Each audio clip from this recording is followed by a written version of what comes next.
ظاہراً امام حسین سب شہید ہو گئے، اجڑا ہوا قافلہ اہل بیت کا مدینہ پلٹا، تخت نہیں ملا، تخت حسین کو نہیں ملا، تخت یزید کے پاس گیا، ان کو شہادت ملی، اس کو سلطنت ملی، مگر یہ شہادت پا کر بھی عزت والے یہ ہوئے اور وہ تخت اور سلطنت پا کر بھی ذلت والا ہوا۔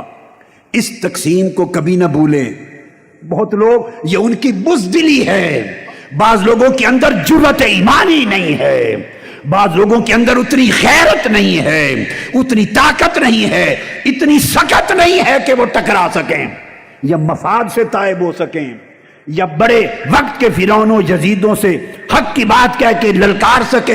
جرأت نہیں، اپنی بزدلی کو چھپاتے اور مذہب کا نام لیتے ہیں، مذہب اور مسلک کا نام لیتے ہیں، مذہب کی خدمت کریں۔ اس کی کیا ضرورت ہے؟ یہ سیاست ہے، یہ سیاست ہے۔ اگر ایسی سوچ رکھتے ہو آپ تو خدا کے لیے اس سوچ کی پوجا کرو، مگر حسین کا نام لینا چھوڑ دو، کم سے کم حسین کا نام تو نہ لو۔ ہم برے صحیح، تم حسین کا نام تو نہ لو، اگر لیتے ہو تو ایک سوال کا جواب دے دو، کیا کرنے گئے تھے حسین؟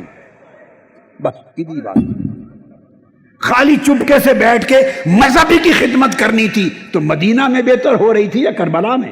اگر خالی مذہب کی خدمت ہی کرنی تھی چپ کر کے بیٹھ کے تو حرمین میں مکہ میں ہوتی تھی یا کربلا میں، کوفہ میں جو دشمنوں کی سرزمین ہے؟ شہادت گلے کٹوانے، سر کٹوانے، نیزوں پر چڑھنے چڑھانے، خانوادہ اجاڑنے کی کیا ضرورت تھی؟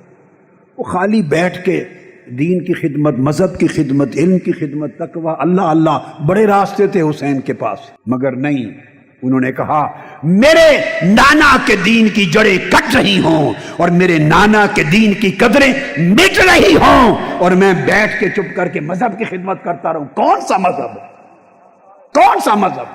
کون سی خدمت؟ حسین نے اس کردار کو قبول نہیں کیا۔ یہ معیار تھا جو حسین نے دیا۔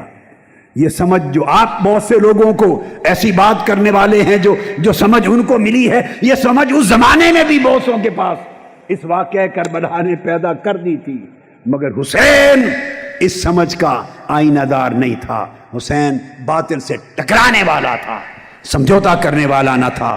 اللہ کا فضل ہے کہ اس نے کربلا کا اور حسین کا وہ کردار تحریک منہاج القرآن کو عطا کیا۔ آپ اس کے عکاس بھی ہیں، علم بردار بھی ہیں، اس کے وارث بھی ہیں۔ غرض اس سے نہیں کہ آپ کو تخت ملتا ہے یا تختہ۔ حق اور باطل کا فیصلہ تخت اور تختہ سے نہیں ہوتا، حق اور باطل کا فیصلہ شہادت اور سلطنت سے نہیں ہوتا۔ جس کے پاس سلطنت جائے وہ جیت گیا اور جس کے پاس شہادت آئے وہ ہار گیا نہیں۔ ہار جیت کے معنی ایمان کی ڈکشنری میں یہ نہیں ہے، کفر کی ڈکشنری میں یہ ہیں۔ کفر کی ڈکشنری میں یہی معنی، یزید کی لغت میں یہی معنی تھا، حسین کی لغت میں نہ جھکنے کا نام جیتنا تھا، حق کے کردار پر ڈٹے رہنا کا نام جیت تھا۔ حسین ایک طرز عمل دے گئے، لوگوں کو غیرت کے ساتھ، عزت کے ساتھ زندہ رہنے کا سلیقہ سکھا گئے، لوگوں کو دین کی قدروں کے لیے کے ساتھ جینا اور دین کی قدروں کے لیے مرنا سکھا گئے۔ حسین لوگوں کو 17 جون کی استقامت سکھا گئے کہ کس طرح یزیدی فوجوں کے خلاف لڑنا ہے۔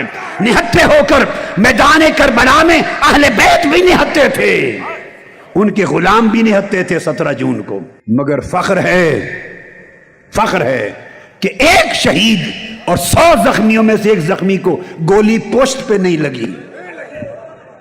مطلب ہے بھاگتے ہوئے کسی یزید اور کسی شمر نے گولی نہیں ماری کہ بھاگتے ہوئے کسی ایک حسینی سپاہی کو پشت پہ لگ گئی ہو، جس کو لگی سینے پہ لگی۔ یہ وہ عظمت ہے جو قیامت کے دن تک آپ کے سر پہ اس کا تاج رہے گا۔